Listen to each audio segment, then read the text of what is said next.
여기는 세상의 끝. 수만 년의 시간이 얼어붙은 신비의 백색 대륙. 그 한복판 얼음바다를 가르며 아라운 호가 첫 항해를 시작했다.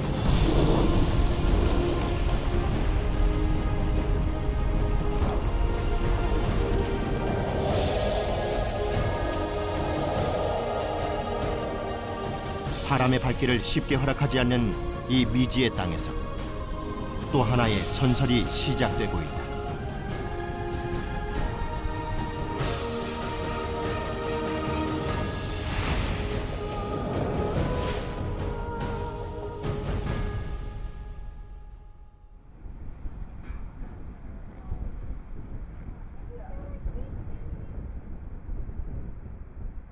지난 1월 12일 뉴질랜드 크라이스트처치에 위치한 리틀톤 항에서 배 한 척이 출항을 기다리고 있다.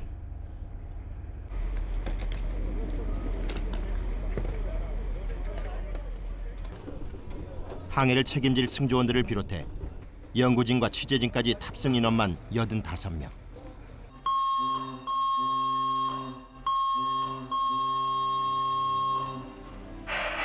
All station, all standby.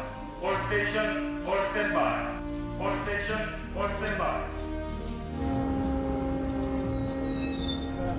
쇠빙선 아라운 호가 남극을 향한 첫 항해에 나선 것이다. 잘 있어.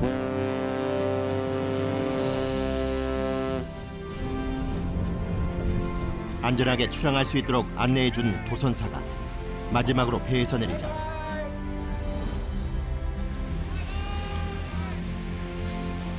아라운 호에는 긴장과 설레임이 교차되기 시작했다.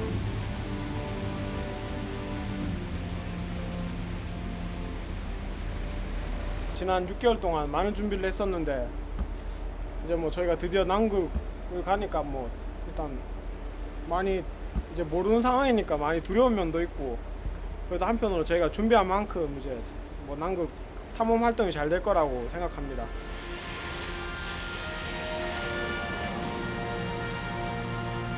세계 모든 바다를 누비라는 뜻의 아라운 호는 우리 기술로 탄생한 최초의 쇠빙선이다. 지금 근데 조짐이 좋네요. 날씨가 원래 예상은 여기 나오면은 많이 흔들어져야 되는데 좀 잔잔합니다. 아라운 호의 첫 항해에 주어진 임무는 쇠빙선으로서의 능력을 시험하는 것과 함께 새로운 대륙기지 후보지를 탐사하는 것.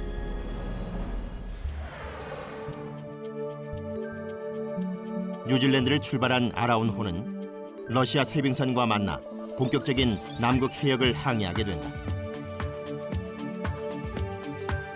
이후 서남극에 위치한 케이프 복스를 거쳐 동남극의 테라노바 베이까지 11,000km, 40여일간의 대장정을 마치고 돌아올 예정이다.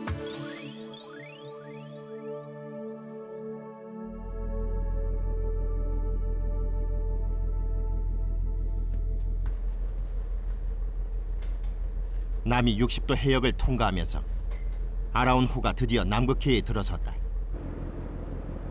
남극이 가까워지자 수심 4,200m까지 내려가 해수를 관측하는 장비가 작동되고 연구원들의 움직임이 바빠졌다.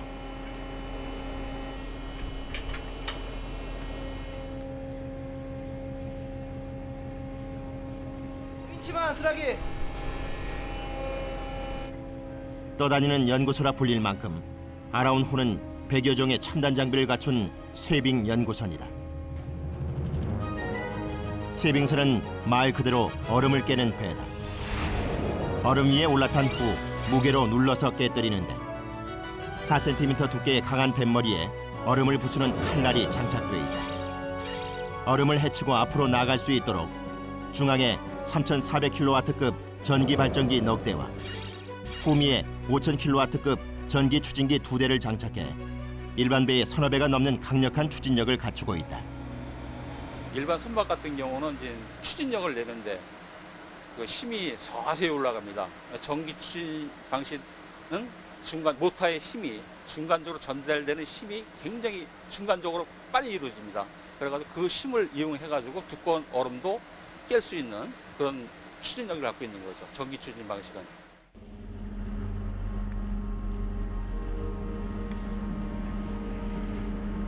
아라온 호에는 한 젊은 연구가의 못다 이룬 꿈이 담겨 있다. 2003년 남극 탐사 활동 중 사고로 숨진 고 전재규 대원. 아라온의 이름이 처음 공포되던 순간 전재규 대원의 어머니가 아들의 자리를 대신했다. 그의 희생이 아라온 호를 탄생시킨 밑거름이 됐기 때문이다. 아까운 젊은 목숨을 잃고서야 혹독한 자연 앞에 속수무책이었던 남극의 현실이 세상에 알려졌다.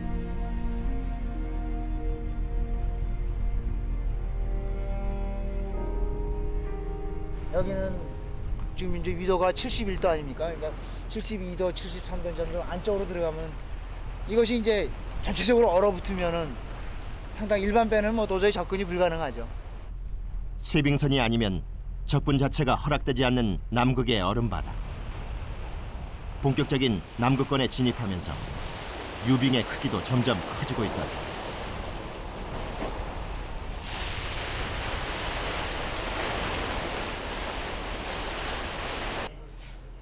(1월 22일) 남이 70도 49분 해상에 도착한 아라온호. 멀리 쇠빙선 한 척이 모습을 드러냈다.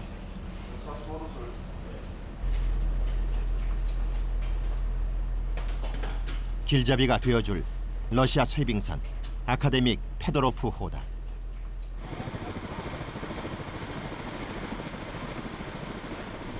아라온호에 비해 규모도 크고 경험도 많은 아카데믹 페도로프호가 길을 안내하며 아라온호의 쇠빙 능력을 시험하게 된다. 먼저 일부 항해사와 연구진들이 쇠빙 기술에 대한 자문을 얻기 위해 아카데믹 페도로프호로 이동했다.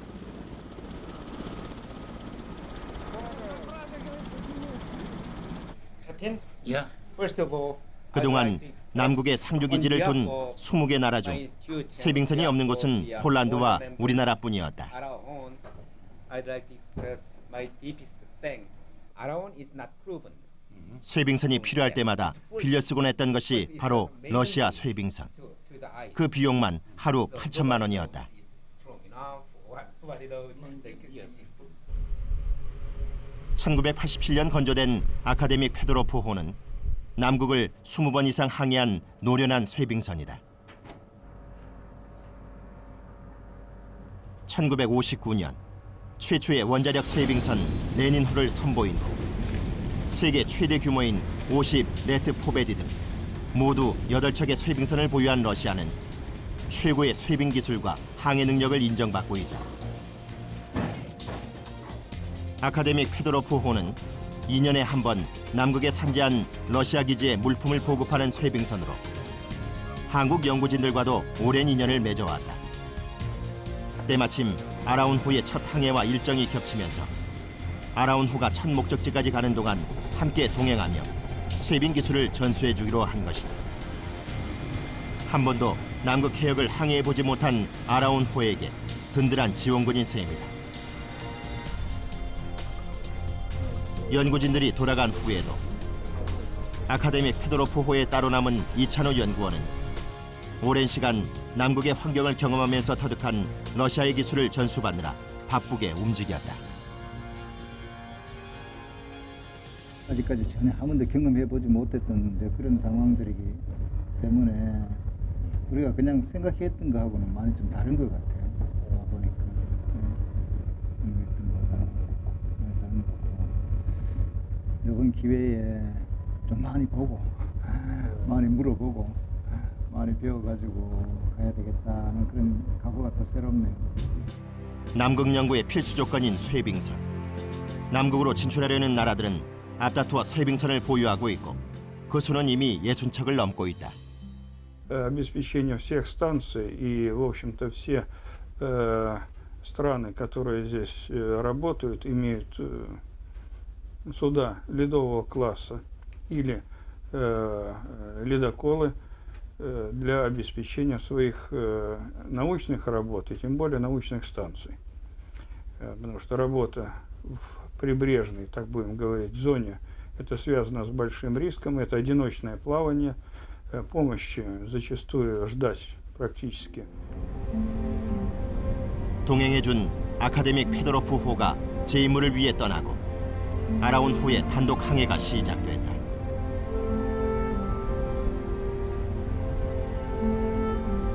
(22년) 전 남극에 첫 발을 내디딘 이후 극지 연구가들에게 오랜 염원이자 꿈이었던 쇄빙선 아라운 호. 마침내 아라운 호가 대한민국의 깃발을 달고 남극 해역을 항해하는 최초의 쇄빙선으로서 그 성공 여부를 가늠할 시험 무대에 올랐다.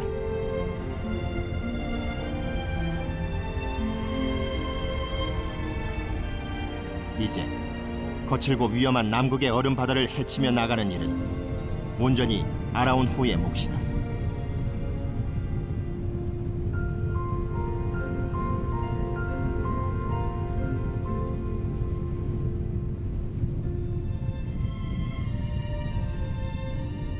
긴장감이 감돌던 그 시간, 선실 한쪽에서 생일을 맞은 연구원을 위한 작은 파티가 열렸다. 자, 시작합니다.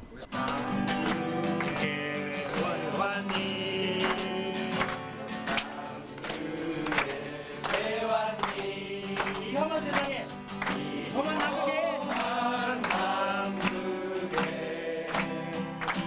대답하셔야죠. 남극 극진이 되고 싶어서 또 왔습니다. 고맙습니다.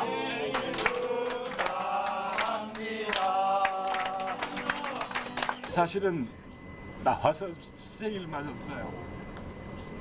근데 또 이렇게 여러분들이 챙겨주시니까 너무너무 고맙습니다. 감사합니다. 안돼.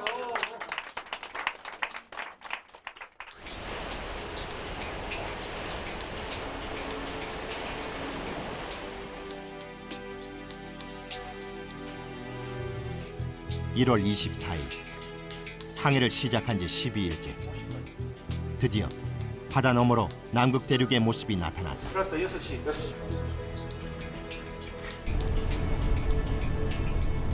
주변 평빙상에 배를 정박시킨다. 남극의 방식이다.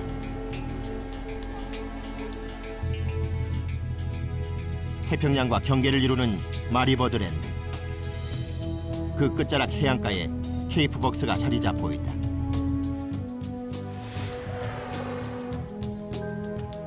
케이프 벅스의 위치는 남위 74도, 서경 136도로 남극 대륙의 서남쪽이다.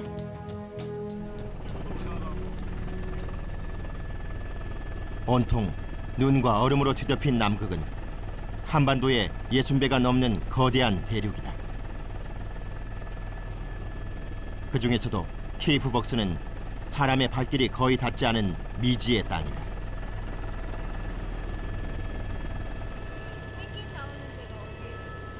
이곳을 본격적으로 탐사하기에 앞서 생태 환경 조사를 맡은 연구원들이 헬기로 정찰을 시작했다.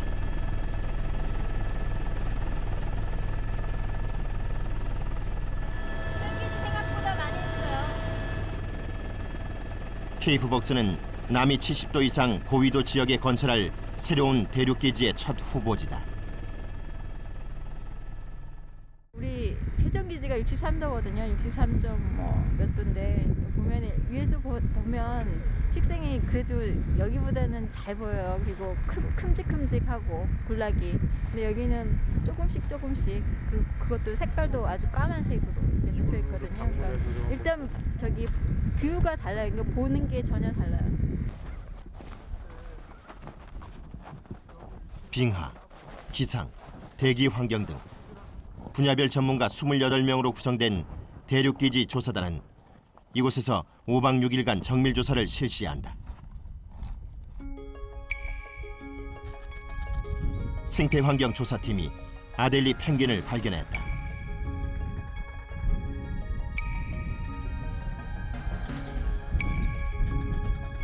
빗자루 모양의 꼬리를 가진 아델리 펭귄은 70cm 키에 몸무게 5kg 정도로 작은 편이다.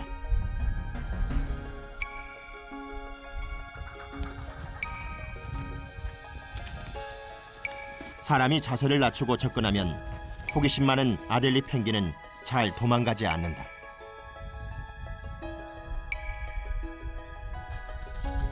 까만 눈동자가 마치 단추구멍처럼 귀여운 아델리 펭귄은 18종이나 되는 남극의 펭귄 중 가장 대표적인 펭귄으로 둥지 주위에 작은 돌을 쌓아놓는 특징이 있어 주로 해안가 근처 돌이 많은 땅에 집단 서식하고 있다.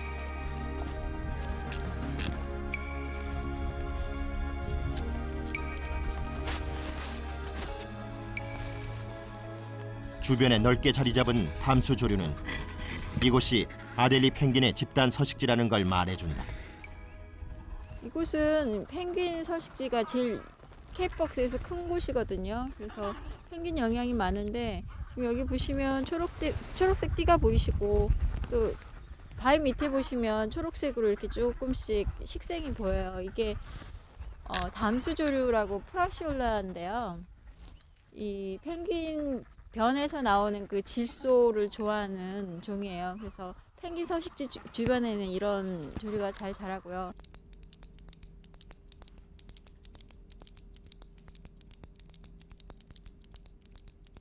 개체수 조사 결과 약 1,500마리의 아델리 펭귄이 이곳에서 여름을 나고 있었다.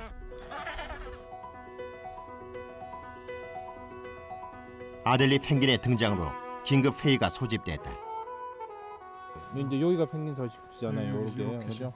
여기서 요 능선 기준을 다 그렇죠. 봐야 돼요. 네. 지금 보면은 여기는 번식지지 전체적인 서식지는 좀 더 넓어요. 레드존하고 옐로존을 네, 조닝을 그려주시면요. 레드존은 접근 불가능이고 예. 옐로존은 가급적 접근하지 말라. 그래서 오케이, 최악의 경우는 접근할 수도 있다는 네. 옐로존을 그려주세요. 펭귄 서식지가 발견됨으로 해서 그 서식지를 가급적 훼손하지 않는 범위에서 공사가 진행될 수 있도록 약간 수정해서 조사를 해야 될 것 같습니다.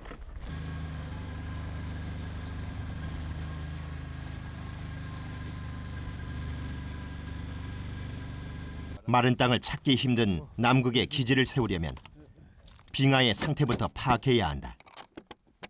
활주로는 우리가 꼭 갖추어져야 할 그런 중요한 그런 시설 중에 하나입니다. 그래서 이곳에 이제 빙하가 그 활주로 사용하기에 적합한 두께나 아니면 적합한 그런 밀도, 강도를 갖고 있는지를 제가 조사를 하고 있습니다.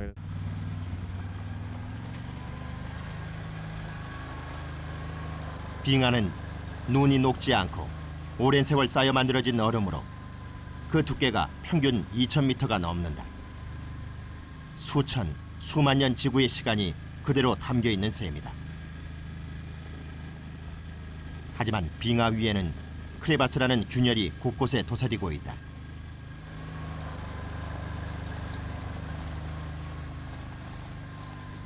남극으로 간다는 건 그렇게 늘 위험을 감수해야 하는 일이다.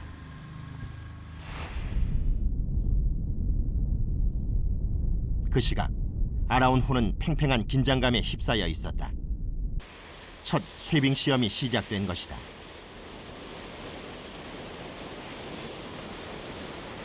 (195도)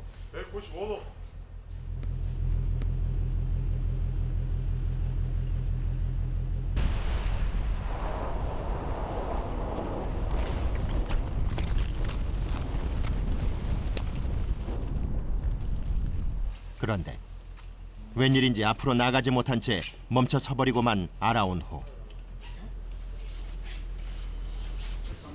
183도. 실패였다. 얼음이 너무 두꺼운 데다 쌓여있는 눈이 스폰지처럼 충격을 흡수해버린 것이다.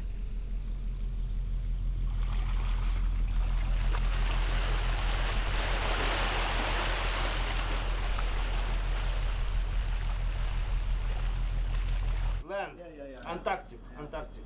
1차 쇠빙 시험이 실패하자 긴급 대책회의가 열렸다. 눈이 쌓이면서 얼음의 두께가 예측과 달라 문제가 발생한 것이다. 우리가 지금 테스트할 때 1m라는 게 전체를 다 포함해서 1m라는 겁니다. 아라운호의 쇠빙 능력에 맞는 얼음을 찾는 일이 시급했다.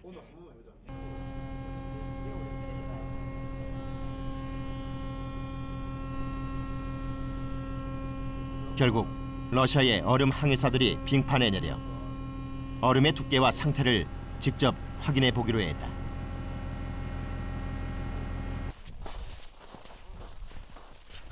본격적인 얼음 찾기에 나선 것이다.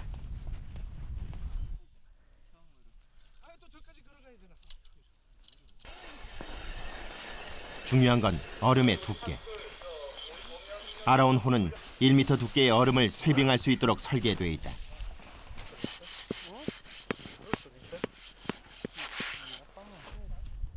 얼음의 두께와 상태를 분석해 쇄빙 시험에 적절한 얼음을 찾느라 꼬박 하루가 걸렸다.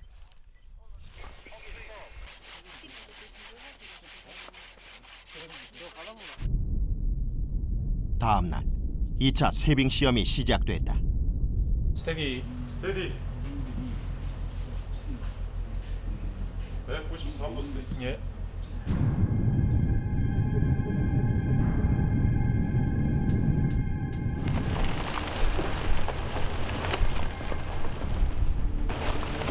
잘 나가는가 싶더니 다시 주춤하는 아라운호.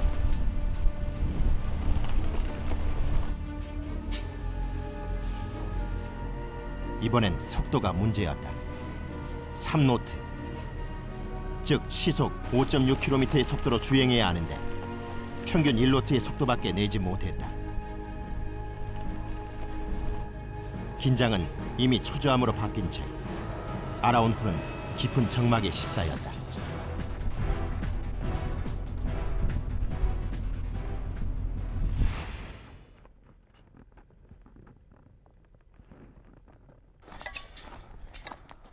대륙기지 조사단은 케이프벅스에서 4일째를 맡고 있었다.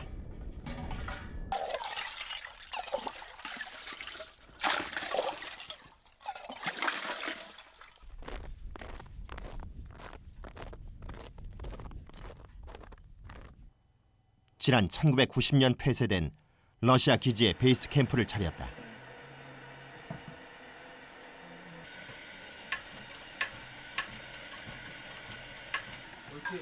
일회용으로 조리된 밥과 국.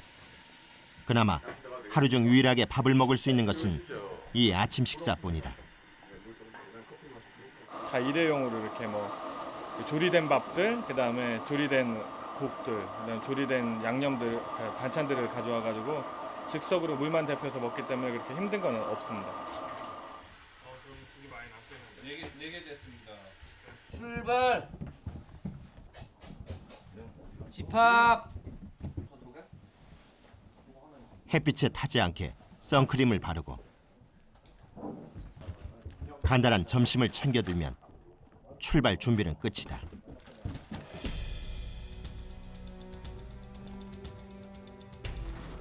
각자 분야별로 흩어져 조사 활동을 나선다.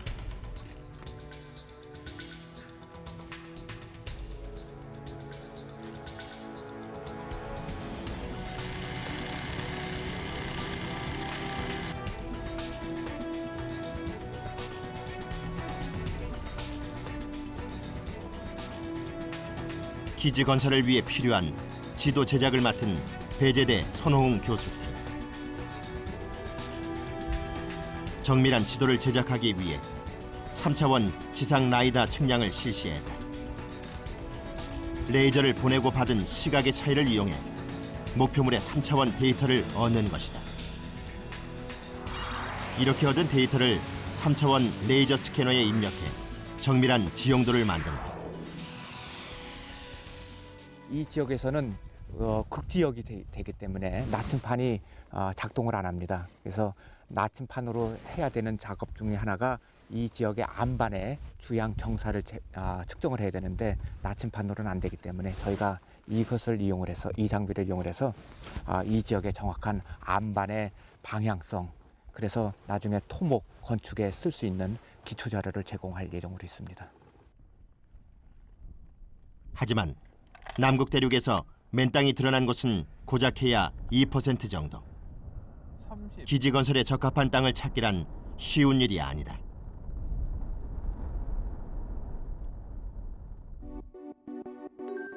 현재 남극에는 미국의 3개, 러시아 5개를 비롯해 중국과 일본 등 20개 나라에서 40여 개 상설기지를 운영하고 있다.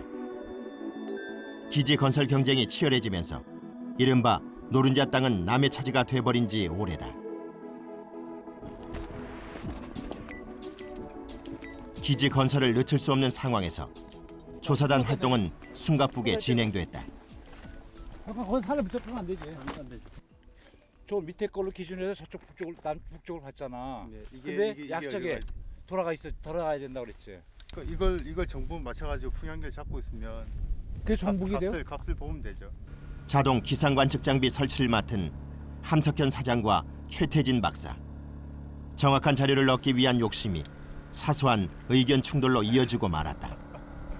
그래서 우리는 그 자연과학하는 사람들 좀 더 좋은 자료, 양질의 자료를 얻기 위해서 좀 더 바른 값을 이끌어낼 수 있도록 이렇게 세부적인 사항을 좀 조절할 필요가 있는 거고. 일을 잘 되자고 하는 거니까 힘들어서 그냥 짜증이 좀 내는 것뿐이지.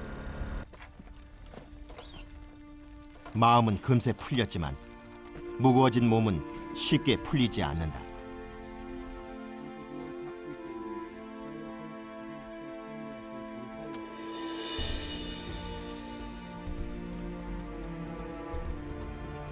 그나마 여름이라 혹한을 피하긴 했지만 제대로 먹지도 씻지도 못한 채 강행군을 하느라 몸도 마음도 지쳐가고 있었다.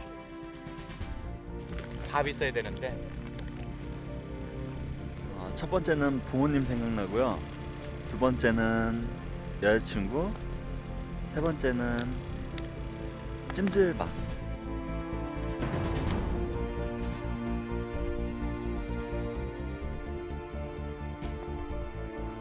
오박 6일 거친 남극 대륙에서 보낸 첫 탐사 활동이 무사히 끝났다.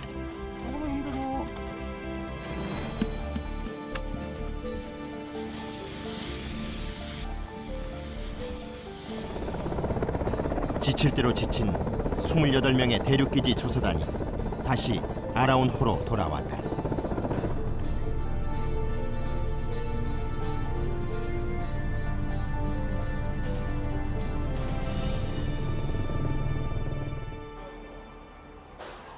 연구원들이 돌아오자 주방이 제일 먼저 바빠졌다. 한시도 가만히 있는 법이 없는 흔들리는 배 안에서 80명이 넘는 사람들의 끼니를 책임지는 일은 보통 힘든 게 아니다.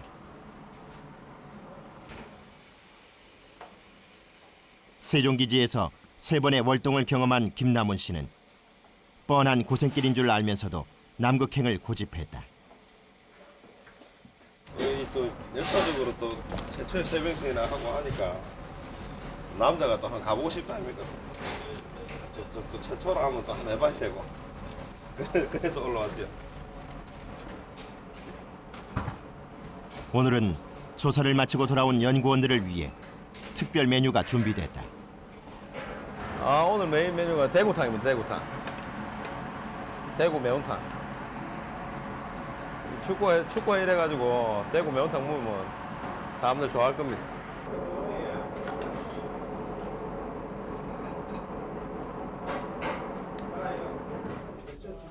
얼큰한 매운탕 한 그릇에 쌓였던 피로가 한순간에 사라지고 아라운호 사람들이 기운을 되찾았다. 그리고 다시 아라운호의 쇠빙 도전이 시작됐다. 숨소리조차 내기 힘든 숨막히는 긴장 속에 치러진 3번째 쇠빙 시험.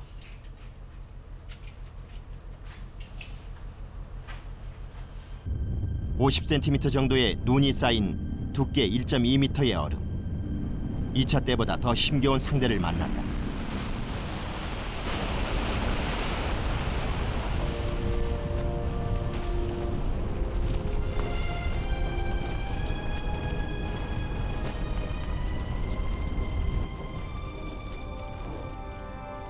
하지만 유유히 얼음을 가르며 앞으로 나가는 아라운호. 결과는 대성공이었다. 오늘 정답에 고기가 꼭 묻어 근데 2번의 실패가 무색할 만큼 아라운호는 애초 예상보다 더 두꺼운 얼음을 깨며 거침없이 전진했다. 그리고 이어진 후진 쇠빙과 반복 쇠빙 시험에서도 아라운호는 거뜬히 성공했다.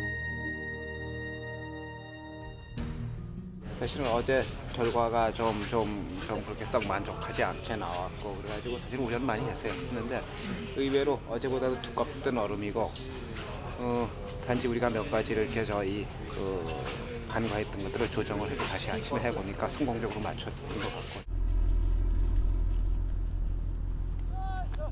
어려운 시험을 무사히 치러낸 아라온 호의 승조원들이 그제서야 오랜 긴장을 풀어낸다.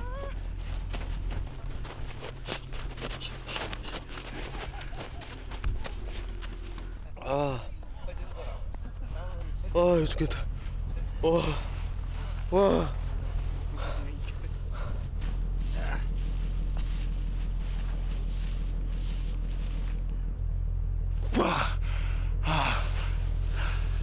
완전 상쾌합니다. 기분 좋죠? 안 그래도 이제 사람들 지금 경무에 시달려 있는데 잠시만 이렇게 참 애들같이 막 뛰놀고 있으니까 기분 좋습니다. 또 열심히 일할 수 있겠죠?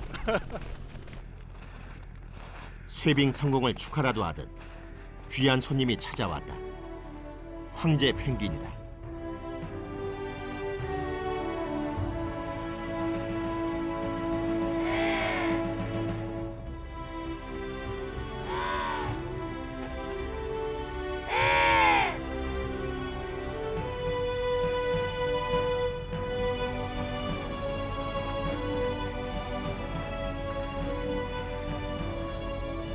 (1m가) 넘는 큰 키와 황금빛 털이 이름처럼 위엄을 자랑하는 황제 펭귄은 평생 빙하 위에서 살아가는 남극의 상징이다.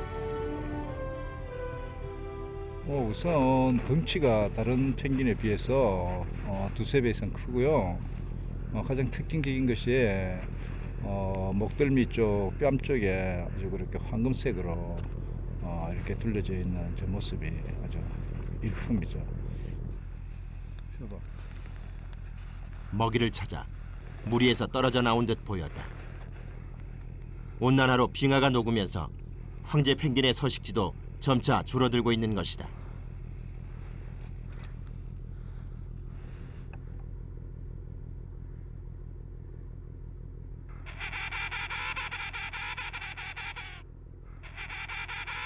남극의 아름다운 생명들을 온전하게 지키고 보존하는 것이 아라온 호에게 주어진 가장 중요한 임무라는 걸 황제 펭귄이 새삼 깨닫게 해주고 있다.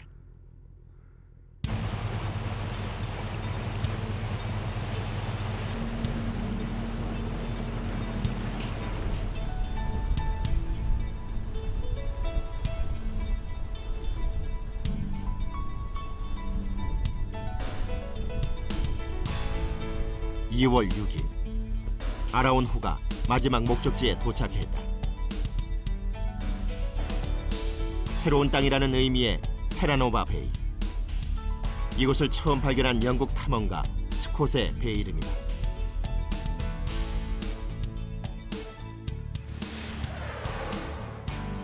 테라노바 베이는 케이프 벅스와 같은 남위 74도상에 있지만 대륙 동쪽에 위치해 있다.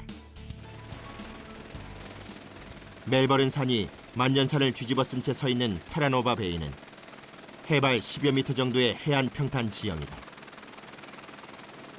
두 번째 대륙기지 후보지인 이곳은 이미 독일의 곤드와나 하계 기지와 이탈리아 기지가 자리 잡고 있다.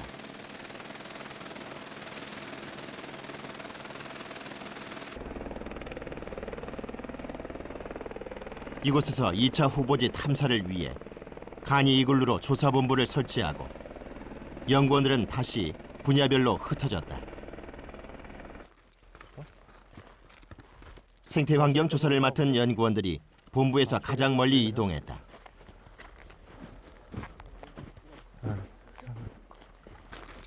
스크와 집단 서식지를 비롯해 다양한 생물 자원이 분포해 있기 때문이다.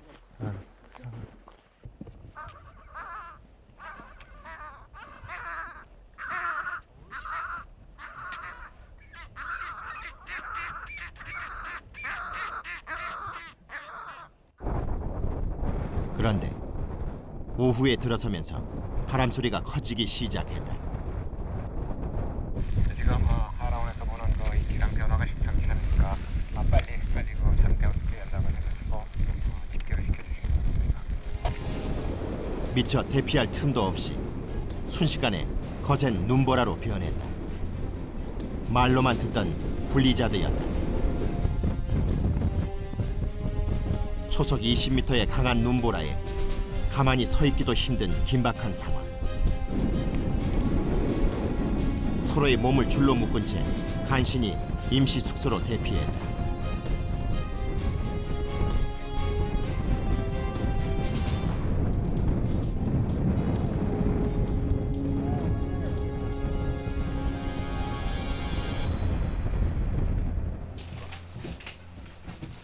그새 커피 한 잔에 여유를 찾은 연구원들.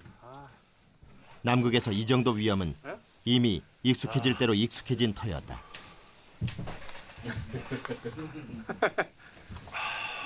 진짜 맛있다. 나도 한 모금만 줘. 떨어졌는데. 맛있겠다.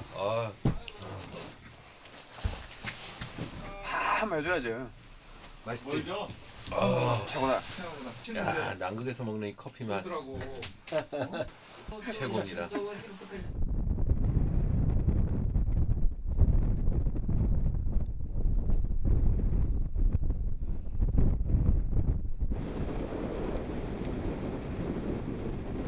본부에서 가장 멀리 나와 있던 생태환경조사팀은 다행히 가까운 독일 기지로 대피해 위기를 넘겼다.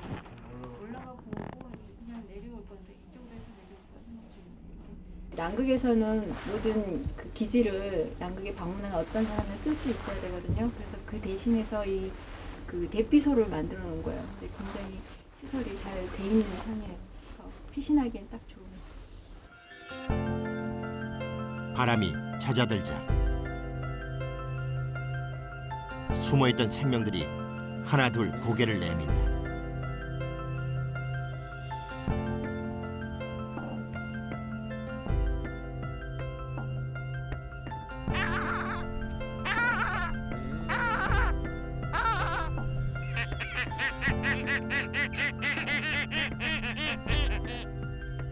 위성 자료를 통해 기지 후보지로 점 찍어둔 곳이 그새 도둑 갈매기들의 집단 서식지로 변해 있었다.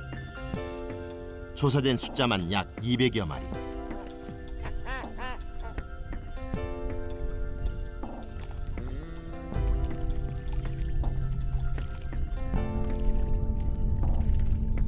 일명 남극의 매라 불리는 도둑 갈매기는 펭귄알뿐 아니라 어린 펭귄도 잡아먹는 남극 최고의 포식자다. 최상위 포식자가 많다는 건 그만큼 먹이원이 풍부하다는 뜻이다. 기지 건설을 위해 가장 중요하게 고려해야 할 것이 바로 이러한 주변 환경에 대한 정밀한 조사다.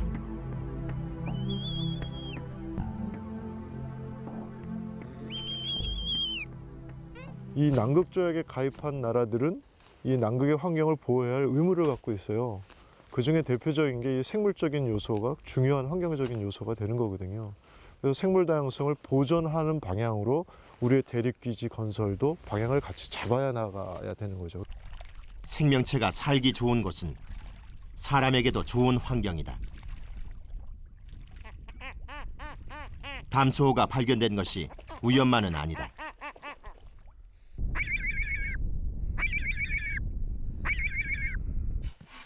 해안가에서 멀지 않은 곳에서 담수호가 발견되자 고무보트에 측량 장비를 설치하고 상수원으로 활용할 수 있을지 조사를 시작했다.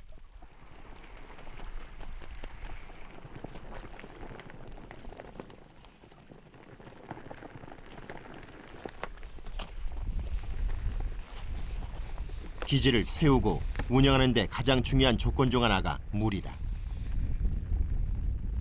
폭이 100m는 좋게 돼 보이는 이 담수호의 존재는 기지 후보지로서 유리한 조건 중 하나다.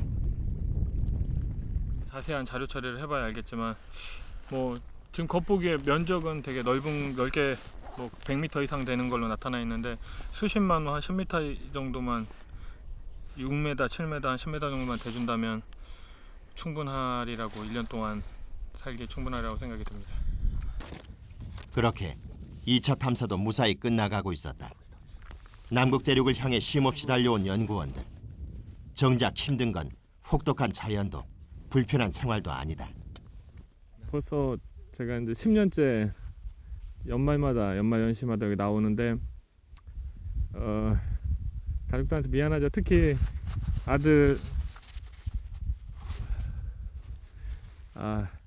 아들은 내 남극 나왔을 때 태어났어요. 그래가지고 돌잔치도 못 해주고 올해 처음으로 제가 아들 생일잔치를 해줬거든요. 올해 이제 6살인데 미안하죠. 가뜩은.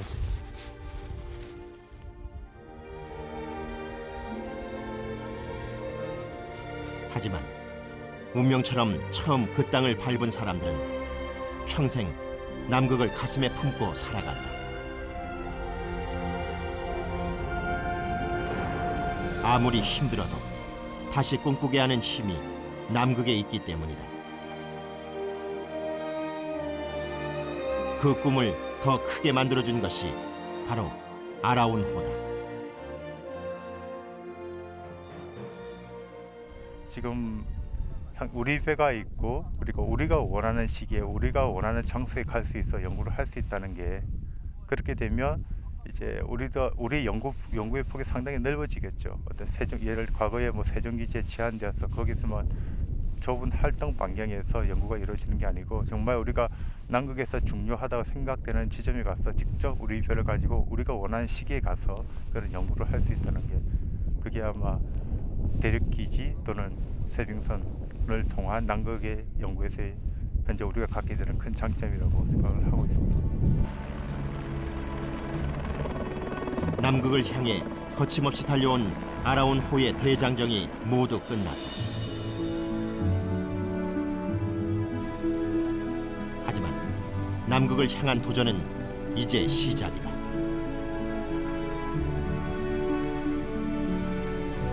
지구상 마지막 남은 기회였다. 아라온 호가 그 멀고 험한 희망의 대륙으로 가는 새 길을 열었다.